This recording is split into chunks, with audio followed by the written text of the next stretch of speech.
ದಿನಾಲೂ ರೊಟ್ಟಿ ಚಪಾತಿ ತಿಂದು ಬೇಜಾರಾಗಿದ್ದರೆ ಈ ಹೆಲ್ದಿ ಪರಾಠನ ಒಂದ್ಸಲ ಟ್ರೈ ಮಾಡಿ ನೋಡಿ. ಖಂಡಿತ ಮತ್ತೆ ಮತ್ತೆ ಮಾಡ್ತೀರಾ. ತುಂಬಾ ರುಚಿಯಾಗಿರುತ್ತೆ ಮತ್ತು ತುಂಬಾ ಹೆಲ್ದಿಯಾಗಿರುತ್ತೆ. 10 ನಿಮಿಷದಲ್ಲಿ ರೆಡಿ ಮಾಡ್ಕೊಬೋದು ಇದನ್ನು. ಇಲ್ಲಿ ನಾನು ಗೋಧಿ ಹಿಟ್ಟು ಹಾಕ್ಕೊತಿದ್ದೀನಿ, ಎಷ್ಟು ಬೇಕಷ್ಟು. ಇದಕ್ಕೆ ಒಂದು ಸ್ವಲ್ಪ ಅಜ್ವೈನ್ ಸೇರಿಸ್ತಿದ್ದೀನಿ ಮತ್ತು ಸ್ವಲ್ಪನೇ ಅರಿಶಿನ ಸೇರಿಸ್ತಿದ್ದೀನಿ. ಅರಿಶಿನ ಕ್ವಾಂಟಿಟಿ ಕಮ್ಮಿನೇ ಇರಲಿ. ಧನಿಯಾ ಪೌಡರ, ಪುಡಿ ಖಾರ ಅಥವಾ ರೆಡ್ ಖಾರದ ಪುಡಿ, ಗರಂ ಮಸಾಲ, ಜೀರಾ ಪೌಡರ, ಒಂದು ಚಮಚ ಶುಂಠಿ ಬೆಳ್ಳುಳ್ಳಿ ಪೇಸ್ಟ್ ಹಾಕ್ತಿದ್ದೀನಿ, ರುಚಿಗೆ ತಕ್ಕಷ್ಟು ಉಪ್ಪು ಮತ್ತು ಒಂದು 2 ಚಮಚ ಎಣ್ಣೆ ಹಾಕ್ತಿದ್ದೀನಿ. ತುಪ್ಪ ಕೂಡ ಹಾಕ್ಬೋದು. ಕೊತ್ತಂಬರಿ ಸೊಪ್ಪು ಸೇರಿಸ್ತಿದ್ದೀನಿ. ಇದ್ರ ಕ್ವಾಂಟಿಟಿ ಸ್ವಲ್ಪ ಜಾಸ್ತಿನೇ ಇರಲಿ. ನೀಟಾಗಿ ಮಿಕ್ಸ್ ಮಾಡ್ಕೊಂಡು ಸ್ವಲ್ಪ ಮೊಸರು ಹಾಕ್ತಿದ್ದೀನಿ. ಮೊಸರು ಇದ್ದರೆ ಹಾಕ್ಕೊಳ್ಳಿ, ಇಲ್ಲಾಂದರೆ ನಾರ್ಮಲಾಗಿ ನೀರು ಹಾಕ್ಕೊಂಡು ಹಿಟ್ಟನ್ನ ನಾದ್ಕೋಬೇಕು.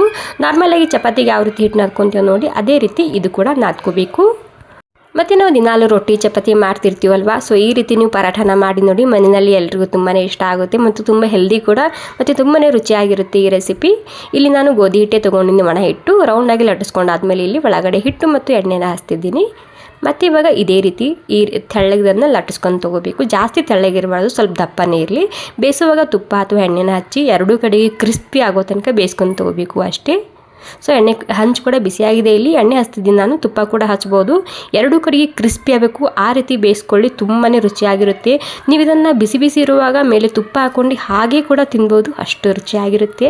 ಓಕೆ, ಈ ಹೆಲ್ದಿ ಬ್ರೇಕ್ಫಾಸ್ಟ್ ರೆಸಿಪಿ ನಿಮಗೆ ಸ್ವಲ್ಪನಾದರೂ ಇಷ್ಟ ಆಗಿದ್ರೆ ಒಂದು ಲೈಕ್ ಮಾಡೋದು ಮಾತ್ರ ಮರಿಬಾರ್ದು. ಸೊ ನೀವು ಕೂಡ ಮಿಸ್ ಮಾಡದೆ ಟ್ರೈ ಮಾಡಿ ನೋಡಿ. ಖಂಡಿತ ಮತ್ತೆ ಮತ್ತೆ ಮಾಡ್ತೀರಾ. Thank you.